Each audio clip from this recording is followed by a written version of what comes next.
Welcome to the Circle Sessions, featuring the Circle of Experts. Each week, one of the Circle of Experts joins me to talk about critical aspects of growing your podcast. We focus on marketing, social media, monetization, and website design to help you implement all of these together. Well, who are the Circle of Experts? Well, they're Yasmin Robles from Robles Designs, Tanisha English Amamu of TJE Communications, and Don the Idea Guy. I'm Brett Johnson from Circle 270 Media Podcast Consultants. This week, Don is here with the Circle of Experts. He possesses creative powers beyond those of mere mortals. Don the Idea Guy rescues those in need of innovative ideas through his brainstorming sessions. They are at $5 Brainstorms. Don, thanks for joining me again today. Hello, Brett. How are you, sir? Doing good. What we do with this podcast, just a little bit behind the scenes, is Don will find a story, I'll find a story, and then we just share it on a Google Doc. And then we review what we put on this Google Doc prior to recording. So we almost have a pre-show before the show talking about things, which is fun. But that's how we work. And there's been some pretty decent stories over the last couple of weeks. Nice. I just want to say nice job, Brett. Now everybody can do it. Everybody can do it. Not like we were breaking ground on, you use Google Docs to share? Yeah. No one else knew how to do the show until you just told them. Absolutely no one. But sometimes you would be amazed at some people when you tell them things that are fairly common. You kind of go, well, that's a cool idea. We just email back and forth. No. I found a story about 10 years of share of ear. Edison Research has been researching Americans for 10 years now in their project called Share of Ear Audio Survey. And yeah, I know. Yeah. So they've been doing it 10 years. And they take a look at talking to people age 13 and over how they spend their day with audio. And this post showed the 2004 results against 2024 results, which I thought were interesting. The hugest erosion of listeners. 2014 results. Oh, excuse me, 2014 versus 2024. Excuse me. And it was interesting on who grew and who eroded. AM/FM radio, a huge erosion, according to them. 51% of the U.S. population 13 plus was listening to an AM/FM radio station or stations. And here in 2024, as of April, it whittled down to 36%. But other audio options grew pretty well, quite frankly. Streaming music doubled. Owned music went down. That was the other one that went down too, of just playing CDs in your car, which makes sense because I don't know of, up until probably 5-6 years ago, I don't think the entertainment console in your car even has a CD player in it anymore. So that's exactly what I was going to say. Yeah. I was definitely, I still fall into the owner category. Like I want to own my DVDs. I want to own, for a while I owned VHS, then it was DVDs. I was a cassette guy. Then I had to convert. I had hundreds of cassettes and then I ended up getting CDs. And now it's like you rent your music, and I'm not a renter that way, but with the streaming stuff, I do have a Spotify account, but I don't use my data in my car to stream. So I still want to listen to CDs, or now I listen to podcasts because there's not a CD player in my car. I did find, and I should have had an affiliate link ready for this. I did find a USB powered CD player that plugs into the data port on my car. That works great. There's no skipping. I actually had one of those CD players, the portable CD players that people used to carry while they were jogging. It had the buffer in it, and that skips. But this USB powered CD player plugs into the port on the car. It works great. So I've got CDs back in my car. I highly recommend it. Yeah. Well, hey, give me that link. We'll put it in the show notes. Seriously, because I'll have to find it. I don't have. I was experimenting with it. I bought it about 3 or 4 months ago to give it a try, and it works great. I love that's cool. Because there are some things you just want to hear that album. You don't want to have to stream on your phone, and or just have the I know we're talking old school stuff But now, but that but but that's the yeah, shift in how people use yeah, that data, right? I mean, yeah. you have this content and things didn't exist before, and they made it easy. There used to be cassette players in the cars, and now there's Mhm. not. There used to be CD players in the car, now they're not. Hell, the last laptop I bought doesn't have a CD. I know. Like, you can't install software that way anymore. You Yeah, can't play music on your laptops that way anymore. You have to stream it. You have to yeah. download it. So cars are going that way as well. You think you'd see some AM/FM growth, right? If you're taking out my You'd CD player, think? Yeah, um, but as you mentioned, there are way more choices now. I yeah. I wish there was just a one-to-one list of, here's where the migration of the listeners are going to Mhm. these technologies, Yes. but here's the list of those technologies that were available in 2014. Here's the list that's available in 2024. People aren't spending more time in the car. People aren't adding more hours to their day. So the time they spend listening is going to be spread across all that media now and all those different outlets. So I'm not surprised by any of this. It's interesting to armchair quarterback why one might be higher Sure. than the other and why, but I'm not surprised by any of this. There's more things it's like saying that the viewership on the three primary broadcast stations on TV have declined. Well, no kidding. Yeah, right, right, exactly, yeah, and, and the results for 2024 do make sense if you see the radio going down. Sirius XM stayed static, which I'm kinda surprised it's even at 8%. I don't know many people that have Sirius XM, Yeah. Oh, I know other why it stayed the same. I know why it stayed the same because it's the free impossible to offer cancel. probably. You can't cancel it. Yeah. That's true. That's true. You can't. Once you're in, you're in. Yeah, Oh right, yeah, right. you Yeah. can't. Other than spending about a half hour on the phone arguing, "I'm gonna Well, cancel you if they have to don't send bring it like down." certified letters and stuff. Like you Oh. can't cancel it. Yeah, yeah, right, right, right. YouTube increased, which we have a story here coming up, which kind of correlates to why YouTube would be up. And podcasting, 5 times as much growth, 2% versus 10%, and then some audiobooks and such went in there too. So yeah, it's interesting growth. Yeah, but To me, think about 2014 audiobooks. uh-huh, They were CDs and cassettes. yes, they were right. And now you download it to the app on your Yeah, phone and you're playing it like a podcast. yeah. So, that falls into the podcast category. Yes, it does. And, and going down a little bit of a rabbit hole for audiobooks too, is that once you have that audiobook on your phone and you're streaming it, whatever, it does remember where you are versus playing it on a CD and you lose track of where it was on the CD if you happen to take the CD out and stuff. If you don't end on a track and Yeah, you forget you yeah. can't even remember what track it was. So the At least technology cassettes, is you could beneficial pop for them out. audiobooks. Yeah. At least cassettes, you could pop them out and it stayed where it was, right? Yeah. Right. Right. Exactly. Yeah. That piece of it as well too. The It's other just, thing to the other okay. thing to think about the rise of audiobooks is Spotify added audiobooks. Yeah. Yeah. So And Spotify's a that was huge just player. Yeah. this year, correct? Earlier in 2024. Yep. Yep. So that'll be But they gave it interesting. away for free. Yeah. So who's not It going to listen to free books? That'll be interesting to see that percentage go up in the next couple of years. Yeah, that was one growth I was thinking too, that, okay, let's, get the crystal ball out and what does 2025 and 2026 look like? Where does radio end the erosion? And what takes its place or grows as it goes down? It could be all of those mediums, quite frankly. Well, I think audiobooks go up. I know podcasts will go up. it Um, it depends on how they'll be able to separate that out because you're going yeah. to have a lot of people answering these survey questions, depending how the questions are asked, where they go, "Well, what do you listen to?" And they go, Spotify. Okay, well, Mhm. Spotify encompasses music, podcasts, Yeah. audiobooks, and it's going to be videos and video training Yep. courses. So, Yep. you know, they've become a destination for a lot of things. And I think that's why you see Yeah. the growth on YouTube as well. YouTube is all of those things too. Right.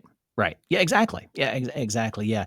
So I like your thought if we could just know where they're coming from, where they're going. But as big as an entertainment center as Spotify is and YouTube, you almost don't answer that question either. Why they went from one to the other or why it's eroding. So, but I think it's just it's a good snapshot of what they're saying is happening. Yep. To lead to that. And then leading into, we saw the YouTube grow in that survey. Basically, let's see, tripled from 5% to 14%. So there's now a research coming out from Westwood One here was just in July. It was based in a spring 2024 report that YouTube's growth as a podcast power player revealed in Cumulus Media and Signal Hill Insights podcast download. There's YouTube, they're saying, is America's primary podcast destination. What was the time period for this? So this was they started the look at 2021. YouTube was the third most accessed, destination for podcasts. Then in right, but it's the leader. Yeah, 2023 to 2024. Right, 2022 it tied Spotify, which yeah, and but now think about it's what saying, happened. Yeah, Think about what happened in that time period. What significant thing happened in that time period to move podcasters to YouTube? Well, number one, Google Podcasts went away. Google Podcast, and where did they point everybody? They went right into YouTube. So that kind of is it's an artificial growth to a certain degree. Of course, they're going to see a rise. You know, I mean, it's owned by Google. Yeah. Google stops users from subscribing to podcasts on their podcast platform, stops people from publishing on their podcast platform, and in every email, even though YouTube was not ready, and I would argue still not set up correctly for podcasters, they're pointing them to YouTube. So within that time period, of course they're going to see a spike. You have the largest media company in the world sending all their users to you from one thing saying, we're not going to do this anymore. You better go to these guys. So of course you're going to see that rise. Right. The big thing will be, will it stick? Because all this is really, Google Podcasts is now officially gone. It is gone. So now 2024 is the marker. It's the marker. So moving forward, do we still see the growth 25, 26, 27 compared to what the activity Spotify is doing? And we'll go into that in just a second. But I thought some takeaways from that study were interesting, though, that from what they saw, YouTube is used most among what they call podcast newcomers, so discovery, podcast pioneers, which again have been there quite a while, but they're there, and heavy podcast consumers. Those who discover a podcast on YouTube say they stick with the platform for video, comments, community, entertainment, recommendations, and platform features. Okay. But if you discovered it on YouTube, you're likely to stay consuming it on YouTube because you didn't discover it as a podcast. You discovered it as a YouTube show. You think that's the only place to find it, probably. Right. And depending on the show, if they're saying subscribe to this podcast in your podcast listener, or if they're saying subscribe here on YouTube, which most YouTube users do. Correct. So without knowing which ones they're talking about, but if you discover it on YouTube, I would wager that you don't consider it a podcast. I don't consider the shows on YouTube a podcast. If I run across a podcast on YouTube, it's usually the filler video. Like a podcaster said, I should put it there for SEO and for discovery. And they're not creating a video show to go with it. It's just, it's the old equalizer images or something to keep a moving image going. So YouTube knows it's a video. But and then when it said the power users, even the old school podcasters, I referred to the show This Old Marketing, which has been podcasting for years. This past year, they started doing a YouTube show. While they're recording it, they're recording the video like we're doing, and then they post it on YouTube. And in their podcast, which is still where I consume that content in the podcast listener, podcast player, they tell people, hey, you can watch us on YouTube. And for a while they kept saying, oh, I'm going to bring this up on the screen. I'm going to bring this headline up on the screen. But I didn't need to go to YouTube to have them call up a news article on the screen. You could be sharing the screen now and doing that here, and maybe you can lure some more people over to your podcast. I don't need to your YouTube channel for the podcast. I'm a podcast listener, and I'm not a YouTube watcher of podcasts. I watch plenty of crap on YouTube, but I'm not watching audio shows there. I just don't get it. Well, and I think the podcaster who doesn't think about it, they think they have a dual audience. I can be on YouTube and I can do the audio as well too. But then, like you said, if they start inserting I'm going to pull that up right now. Let's take a look at that. You have pissed off your audio listener Bottom line, Oh, I they yeah. probably have stopped. They probably will stop listening to the audio portion of it. They'll just I go have on. It's made like, a well, I'm note missing something. I'm missing one something. time I made a note to go back. I'm riding in the car. I'm listening to the podcast, and they started talking about the new logo that the Browns came out with last year. And they started talking about all the intricacies of the hidden Cleveland icons that were in the logo. And I'm like, oh, that is cool. Well, they were talking about it, and I could get the gist of what they were saying, but they said on their video on their YouTube channel, they called it up and they were pointing them out. I'm like, I wish I could see that. That would have been nice to have Yeah, seen. I think once I got back in front of a computer, I just searched for new Cleveland Browns logo. I didn't go to their YouTube channel to look it up. right. So that was the one time I heard something in a Mhm. audio podcast of a group that had a YouTube channel that made me wish I was seeing that. Yeah. But do you have more podcast listeners on demand, audio, or do you have more YouTube watchers? If your show, your podcast started out as audio podcast, you put it over on YouTube and you're seeing this growth that YouTube says is happening for your channel, maybe you need to rethink your primary definition of the content you're producing. Right. Maybe you're not producing a podcast. Maybe you were actually producing a YouTube show all this time, a video show all this time, a TV program, and maybe you need to stop pushing it as a podcast or referring to it as a podcast, start calling it a show. Yeah. And vice versa. It could be that you started on YouTube and there's really no visual candy to it. Then go to audio only. Why put in that huge effort of creating a video? Yeah. Um, eh, eh, w- I mean, just go how to audio entertaining is only.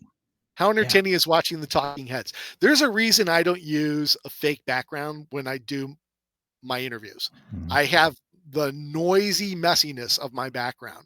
And you might look at that and go, wow, how cluttered and unprofessional. But you know what? This is my version of Where's Waldo. I love looking at people's bookshelves to see the titles. Like you could see the art print on the walls in the background and the weird crap behind me and make up your own stories about them. I think that's really now you look at Brett's and you go, dude, how much time do you have to spend in that cell? How long are you sentenced to Right. prison with Yeah. the brick walls? Yeah, right, exactly. And I've got about 2 or 3 different locations, depends on where I am when we record this, but if it's typically in my home studio, I've got the old radios in the background. Right. So, you go to previous episodes and you'll see those, and that always is a talking point. When I first start talking to somebody and they've seen me and there's like, "Oh, those are so cool," and it's a conversation starter. We'll talk about old radios and, my collection of them and why I got started, and it leads me into my background then a little bit too, and with my years in radio, not that far back in the 20s and 30s, but how I got started collecting them. So it versus what I have in the background right now. A fake brick wall with black sounders and highlights. Yeah. But I'm no, I saying is agree. I agree. who Yeah, needs a podcast that you may as well have the animated equalizer, although it's the talking heads. yeah. Because the only thing I think of when I listen to a podcast and then I see the people talking on YouTube is like, oh, they look totally different than I expected them to look. Yeah. Oh, yeah, for sure, for sure. Yeah, exactly, You do exactly. that with every radio DJ you've seen at an appearance, right? Yeah. Oh, yeah, exactly. Especially the opposite sex. If you're a female, listen to a male, you're kind of think, oh my gosh, and then turns into this big fat white guy. you know, and it's true for males. It's like, oh wow, what a sexy voice. And it's like, okay, it didn't match. I'm not going to call her ugly or anything like that, but did not match who I thought it was. And for guys, we always joke around, yeah, we got a face for radio. So I cannot believe how shallow you are. I know, extremely shallow. I've never thought of that Like ever. our listeners aren't thinking that. Exactly. Exactly. That was kind of probably the one of the reasons I've not wanted to get into video. Not that I don't think, I'm not video worthy or anything like that, but it's that always having to, okay, what did I wear today? The hair combed, that kind of stuff. It's like, or if you're just What's in audio the only. background? Oh, Yeah. exactly. And if you're audio only, you can do this whatever you look like. Just pop on and do it. And that's the joy of podcasting. That's one thing I do love about that is that I don't have to look like anything, but I just have to sound good. Number one reason people don't post more videos online, hate the way I look on video. Number one reason people don't do podcasts, hate the sound of my voice. I mean, Mhm. that's just it. Yeah. That's the way it works. Yeah. Yeah.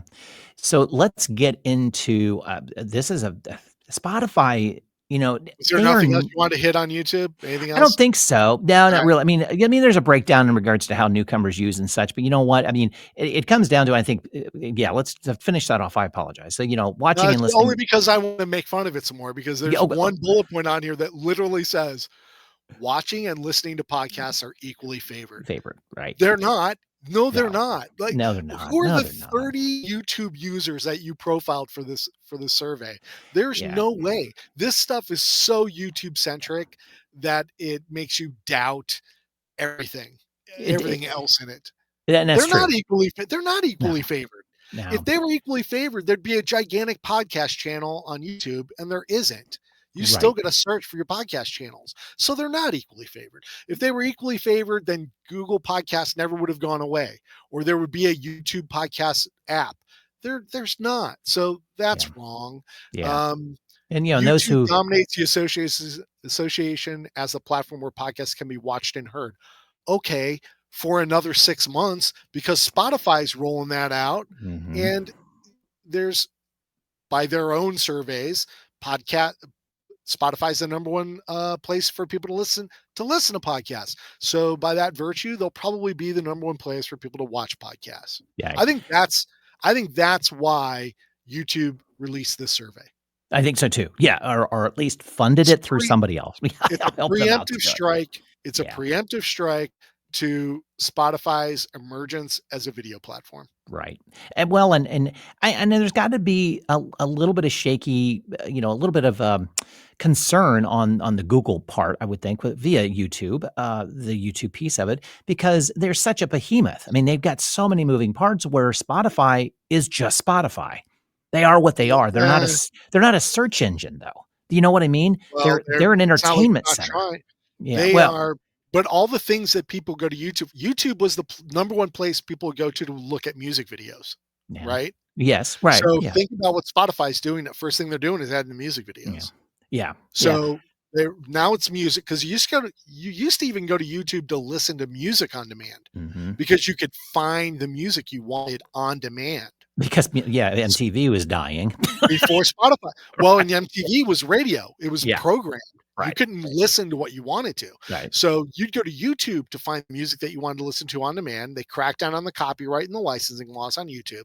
Spotify emerges as a free and a paid platform where you can listen to your music on because Pandora came out, but you couldn't listen to on-demand music on Pandora. You could only do a mix. Mhm. You'd say, I want to listen to Steely Dan, and it would create a Steely Dan station. You couldn't say, I want to listen to Hey 19. You couldn't do that. Right. Spotify comes out, they're on demand, free, and for a small upcharge, pay, Mhm. but you can listen on demand.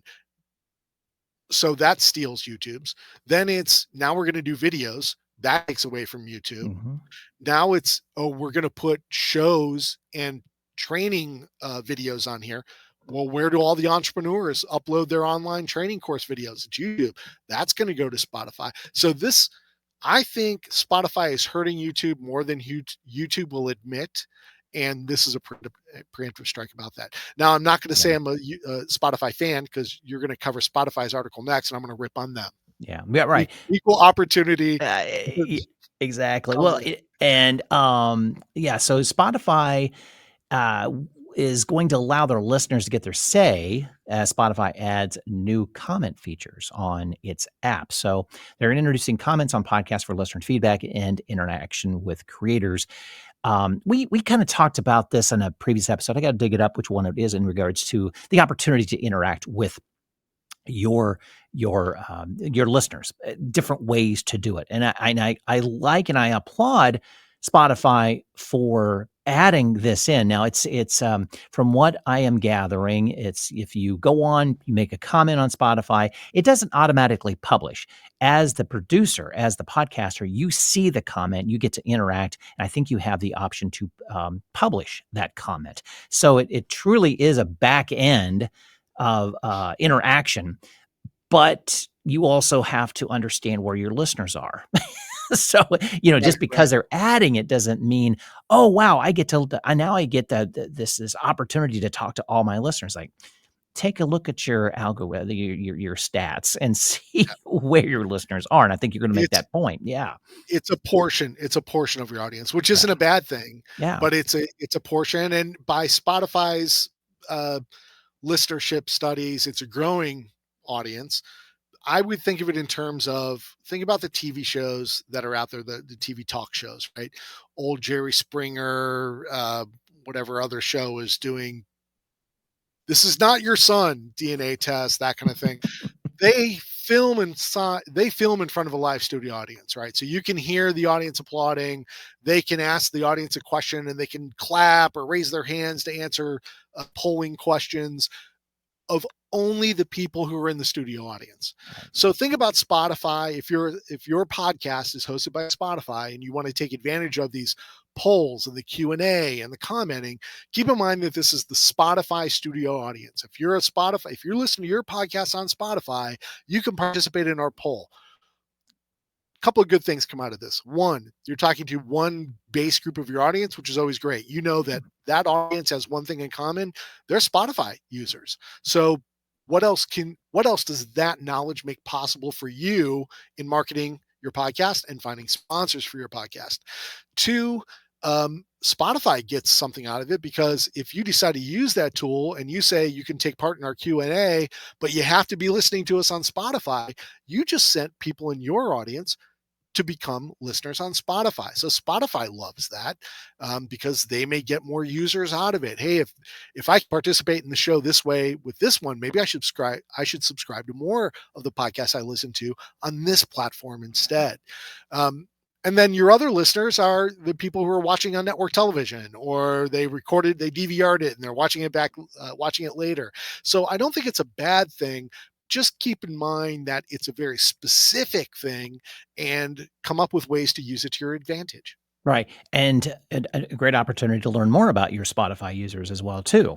And I think the initial rollout of this is going to excite listeners. That's like, oh wow, kind of a cool tool. Now I can talk to my my favorite podcast. I think in that first 6 months, really dive into it, have fun with it, be very specific with it, but be careful of not alienating your Apple Podcast listeners and your No, everything but you could else. use it to extrapolate knowledge too. Keep in mind, this Yeah. is the way every ratings for media system works.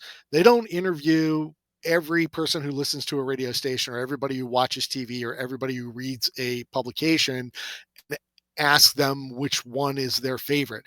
They ask a small section, it's a sampling, and from that they extrapolate that probably the rest of the audience feels the same way. For good or ill, you can battle this both ways. I've done it. I've fought this battle on both sides. But you could confidently ask a question of your audience in your Spotify polling tool and guesstimate that if the majority of your audience chose A from A, B, and C, that probably the rest of your audience would have, the majority rule would have been for A as well. Right. And a great way to find out what other podcasts they listen to on Spotify. And What there's is nothing that says you couldn't yeah, repost this poll someplace else. right. One of the places Brett uses to promote the podcast of his clients, and this podcast for Circle of Experts, is LinkedIn, because most of his audience that he wants of people who are interested in creating business podcasts or attracting a business audience of listeners are on LinkedIn. So when he posts this, he could easily accompany it with a poll in LinkedIn, Mhm. because LinkedIn has good polling tools, where he could accompany the post for this latest episode with the polling question of, where do you listen to your podcasts? What podcast player do you use? And it would be interesting to learn, are they listening on Spotify or not? If he knows the majority of his LinkedIn followers are listening on Spotify, maybe he'll take more advantage of the polling and Q&A tool on Spotify. Right, right. It's just digging down a little bit and kind of thinking of one question, then go one step further and then one step further about how to use these tools that A/B are testing, they're right? great. Yeah, test them. And if you get crickets, go to the next question. And that doesn't mean it's faulty or it won't work. It's just that question just didn't resonate. Keep See trying. see where you get the most participation. So try it out on Exactly. Spotify. Yeah. Next time, promote the poll on your X.com account. And next time, do it on LinkedIn, do a Facebook one. I mean, see where you get the most engagement. You may discover that Q&A works better on LinkedIn, but polls work better on Facebook. Use that to your advantage. Right, exactly. And kind of, and also think about how people engage with that platform too. So, you know, if they aren't, if you're asking them to write a long answer versus just click, click, click, that may be inherent of the platform. So think about that. Yeah, I think mean, about it. I mean, let's just politely say that the audience for Twitter/X has significantly changed over the past few months. Depending on your show and who it appeals to, the audience you're chasing, even though there's a decline in X users, your audience have increased on X. I don't know. So don't discount it because the general population said one thing. Your core group could be there. And maybe I'm completely wrong about YouTube. I'm not a YouTube user or podcast, but man, maybe people love your show on YouTube. Don't listen to me. Go with your own information. Right. You have to. Exactly. All we're advocating is listen and think about it. Listen to your audience and understand why you're doing well where you are. You know, don't take outside information or research polls, which we're talking about here, done on a national scale to heart. It's that, okay, this exists. How does my listenership compare to that? How does my podcast compare to that? Why? Maybe I better not go there. Or it's like, maybe it's time for me to go there. That's what we're bringing to you to think about. And don't be depressed if all this time since you launched, let's say you've had your Facebook group. Wow, people really aren't following me on Facebook. They're not participating on Facebook. Maybe Facebook's the wrong place for you. Have you ever tried any of the other platforms? And maybe it's time to do so. Right, exactly. And we want to end with a story you found from Odyssey. Yeah. Yes, this is. I thought the audience would have some appreciation for this. Is about. It's from Odyssey. So again, every time I quote an article from Odyssey, I will remind people this is a radio broadcast company, one of the largest in the world, and they have filed for Chapter 11. Right. So Yeah. they've been publishing some great information, but I have to wonder why haven't they been applying this to themselves. So Right. here's the crux of this thing. It talks about the power of the podcast listener, which goes to your audience as well. Yes, we're talking about a large company and they're going to be pulling data from their larger audience and their larger publishing list of their own podcasts, but you can apply this to your podcast listener as well, because this kind of general information. And that's that your listeners to your podcast are more likely to do business with your sponsors. So when you're out there looking to monetize your podcast and bring more people on board, keep some of the information in mind to present a valid business reason for them to advertise with you, not just because podcasts are popular and you're local and you shop at their store all the time. These are real business reasons for them to consider advertising in your podcast. Your podcast listeners are 37% more likely to visit a store because you promoted the store in your podcast.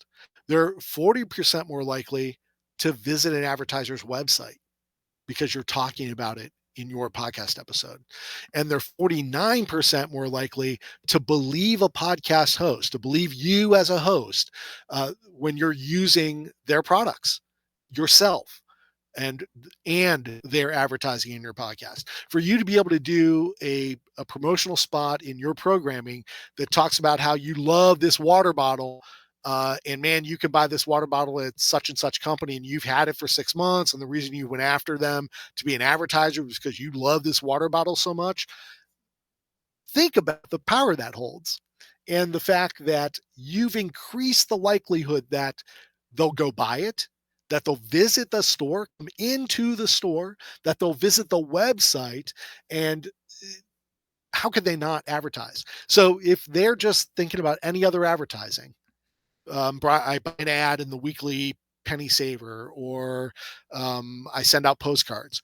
Great. Those are all great ways to advertise. And I hope you're getting fantastic results for them.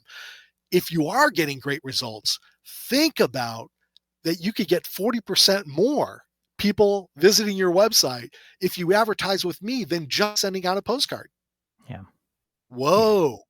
That argument works better if they are getting great results using another advertising method. Right. Yeah. A good example of everything you just talked about encapsulating the host using the product or talking about the product is a boutique store that I work with, a boutique pet food shop. And Dude, say their they're name. They're your yeah, client. yeah, Fangs and Fur, and their slogan is "Feed like you give like a damn." And they have a And podcast, right? they have a podcast all about helping you feed your pet better. And he has 2 dogs, and they live the life in regards to how he feeds them all natural, fresh meat, that sort of thing. And he's an advocate of that, but he's not to the extreme realizing, you know what? There are budget constraints. I get it. If you can do this, this, and this, you're going to help your dog live a little bit longer and be a little bit healthier. He's giving these little bits and pieces of this product is good. This product is good. And helping you keep your dog healthier, your pet healthier, without necessarily breaking the bank. He's using the product. He's talking about the product. He's bringing the people on that manufacture the product, veterinarians that promote that lifestyle as well too. And he's getting traffic because of that podcast. He's taken a hiatus for a bit because of life getting in the way. We all know what that is like. But he still gets listens because of the content that he creates. It's advice. It's advice on how to do things better and for your pet, but not pet shaming you in Oh, regards to doing it. So he's getting traffic all the way around. And I think it's a really good example of the power of what you can do by just focusing on those things Don just mentioned. and that's an argument for them to advertise with you from a business level, right? That Mhm. they're going to get increased percentages of people who are willing to take action to do business with them because they heard it on the podcast, because you're a trusted resource. This other piece is really important, and I want to set it up first to go, if you're still watching, if you're watching TV, and even now with the subscription streamers, almost all of them have introduced this ad level, and a lot of people have downgraded their subscriptions to the ad supported level because of the price increases. So you're stuck watching ads again on TV. And when your show gets interrupted or you have to sit through an ad before, do you feel good about those ads? You hate those ads. You're like, oh my God, I remember not having ads and it was awesome. And now the ads are back. And you're listening to the radio in your car and you listen to your favorite song and they come out of the song and then they talk about ads and then they play more ads. And do you love those ads or you hate the block 10 ads or 12 ads that iHeart's playing for you? You hate those ads. Here's what's different about podcasters. When you have a legitimate partnership with somebody and you're doing one of these endorsement ads or you're doing a live read ad, not talking about the recent trend that's emerging with the blocks of pre-recorded crappy ads that they're playing every place else, talking about the heartfelt delivery of, I love this water bottle, you will too, right? When you do an ad in your podcast in that manner, 64% of your listeners appreciate the advertiser. They are happy to hear the name of the advertiser because they're supporting your content, which they love and subscribe to. So even though, don't feel bad about putting an ad on there from the right partner delivered in the right manner, because they will love the fact that you're getting supported to continue producing the content that they're consuming. 64% appreciate the ad. Name me one more platform that can cite that statistic. Yeah, right. Exactly. And I do like this piece that that they're emphasizing that podcast listeners are listening everywhere. And I'm going to harken back to the time we both were in, or next to radio sales. And these statistics are exactly what we would talk about in selling radio ads. That you want to be within that 15, 20 minutes before a decision happens, that you Yep. can trigger that person. So 43% of podcast listeners are listening at home. That's changed dramatically over the last decade. It used to be a lot less at home because it was more of a portable device that you're listening to. So at home is now, that according to this research, the highest listening to place.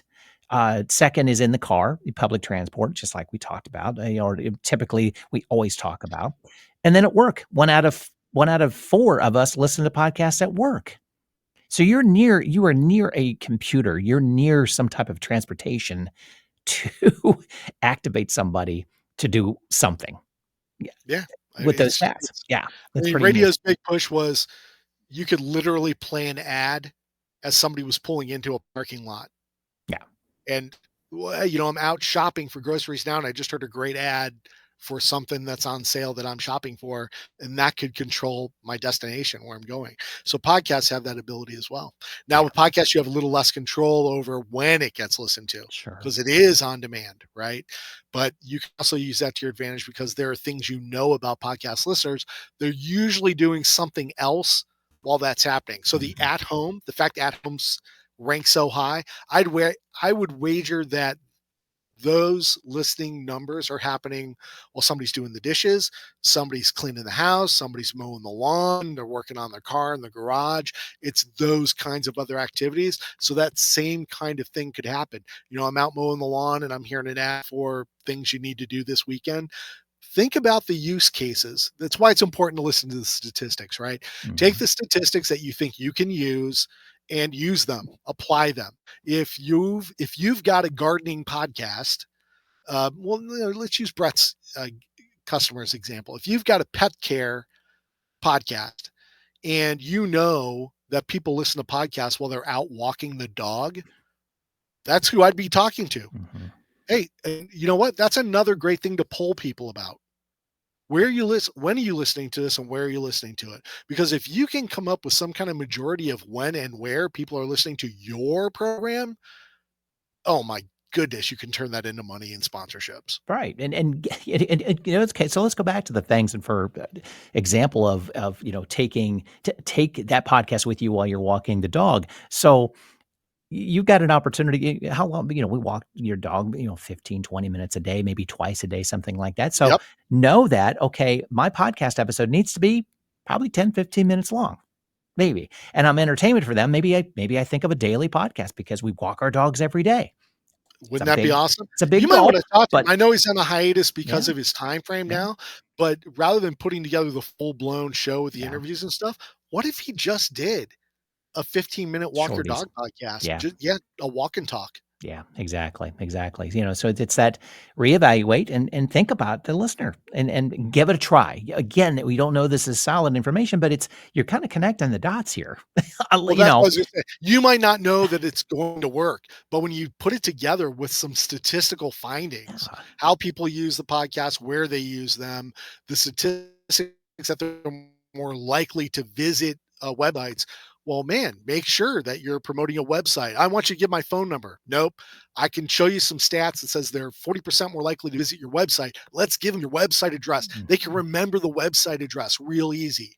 yeah, And that's a great way to count your leads because if you do a redirect using something like Pretty Links, that plugin for your website where you can yeah, redirect and customize a link. So you can say go to dontheideaguy.com/appsumo.